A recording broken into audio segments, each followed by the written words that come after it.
Double hustle until you make the money. The best way to be a mirror, open me today go.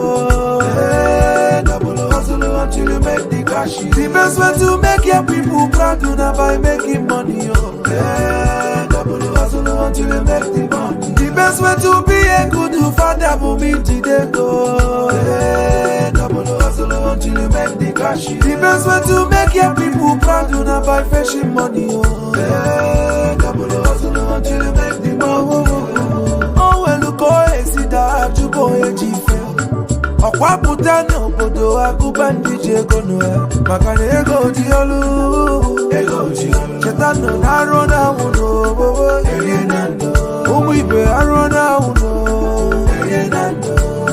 taxi driver oh no one dinner to go there bumbo na yankio okada people business men office worker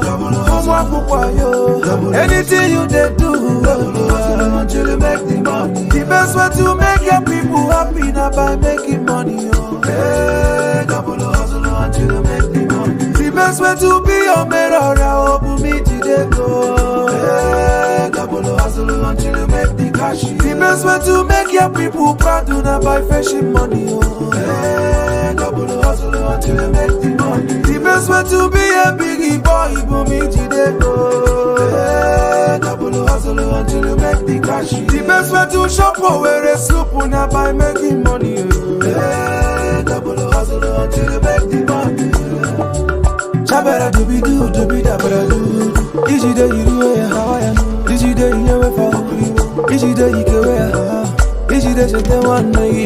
Easy day you never fall. Easy day you never. Oh, she said that one day.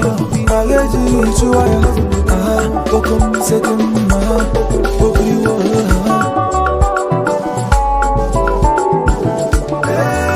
double hustle until you make the